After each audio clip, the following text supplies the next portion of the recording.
السلام علیکم دوستوں، امید ہے آپ سب خیریت سے ہوں گے۔ جیسا کہ آپ جانتے ہیں ہم پڑھ رہے ہیں آیت طیبہ کتاب، اور آج ہم پڑھنے جا رہے ہیں حضرت عمر کا اسلام لانے کا واقعہ۔ حضرت عمر کیسے اسلام لائے، یہ واقعہ ہم آپ تک پہنچانے جا رہے ہیں، تو سنیے۔ بسم اللہ الرحمن الرحیم۔ اسلام قبول کرنے سے پہلے حضرت عمر کا شمار ان لوگوں میں تھا جو اسلام کے شدید مخالف تھے۔ ایک طرف تو قریش کے بڑے لوگ داعیہ اسلام اور دعوت اسلام کی مخالفت میں انتہائی شدت اختیار کرتے جاتے تھے، دوسری طرف حضرت صلی اللہ علیہ وسلم کی کیفیت یہ تھی کہ ان کی رہنمائی اور ہدایت کے لیے آپ صلی اللہ علیہ وسلم کے دل میں انتہائی محبت کے جذبات ابھرتے تھے۔ ابو جہل اور عمر دونوں آپ صلی اللہ علیہ وسلم کی دشمنی میں بہت سخت تھے، لیکن جب دعوت و تبلیغ کی ساری کوششیں ان پر کارگر نہ ہوئیں تو اس رحمت عالم نے ایک بار باری تعالیٰ سے دعا فرمائی کہ خداوند، ابو جہل اور عمر میں جو تیرے نزدیک زیادہ محبوب ہو اس سے اسلام کو معزز فرما۔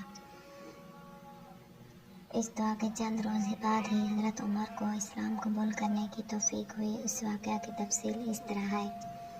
خود حضرت عمر فرماتے ہیں کہ ایک شب میں حضرت صلی اللہ علیہ وآلہ وسلم کو پریشان کرنے کے خیال سے گھر سے نکلا۔ آپ صلی اللہ علیہ وسلم مسجد حرام کو جا رہے تھے۔ آپ صلی اللہ علیہ وسلم بڑھ کر مسجد میں داخل ہو گئے اور نماز شروع کر دی۔ میں سننے کھڑا ہو گیا۔ آپ نے سورہ الحاقہ کی قرأت فرمائی۔ میں اس کلام کو سن کر حیرت میں تھا۔ کلام کا نظم اور انداز نہایت دلکش معلوم ہوتا تھا۔ میرے دل میں خیال آیا کہ خدا کی قسم یہ شاعر ہے۔ ابھی یہ خیال آیا تھا کہ آپ صلی اللہ علیہ وسلم نے یہ آیت پڑھی۔ ترجمہ: یہ ایک بزرگ قاصد کا کلام ہے اور یہ شاعری کا کلام نہیں، لیکن تم میں سے کم ہی ایمان لاتے ہیں۔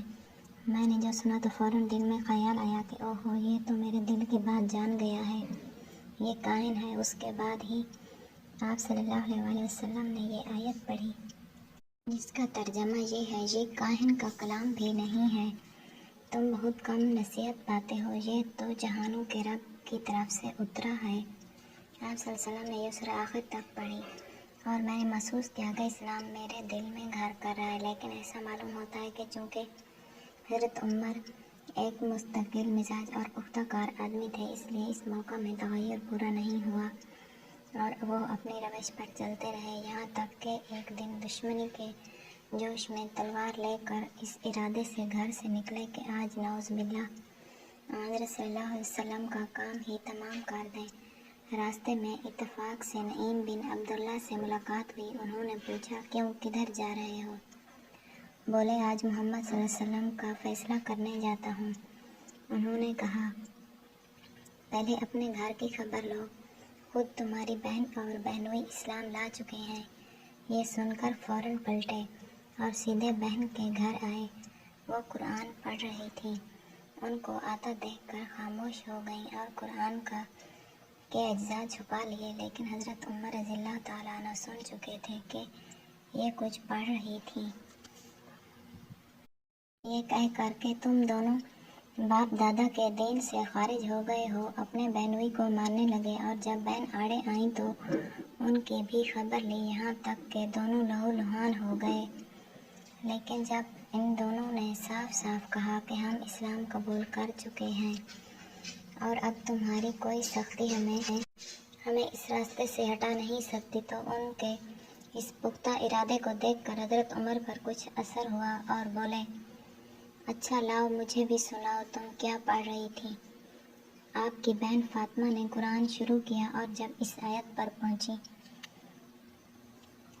جس کا ترجمہ یہ ہے، میں ہوں خدا، میرے سوا کوئی خدا نہیں، تو بندگی میری کرو اور میری یاد کے لیے نماز قائم کرو،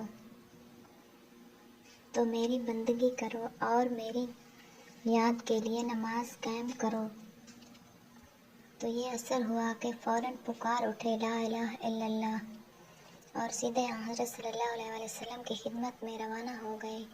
یہ وہ زمانہ تھا کہ حضرت صلی اللہ علیہ وآلہ وسلم حضرت ارقم کے مکان میں ٹھہرے ہوئے تھے۔ دروازے پر پہنچے تو چونکہ تلوار ہاتھ میں تھی، صحابہ کو تردد ہوا، لیکن حضرت حمزہ نے فرمایا کہ آنے دو، اگر اچھی نیت سے آیا ہے تو بہتر ہے، ورنہ اسی تلوار سے اس کا سر اڑا دوں گا۔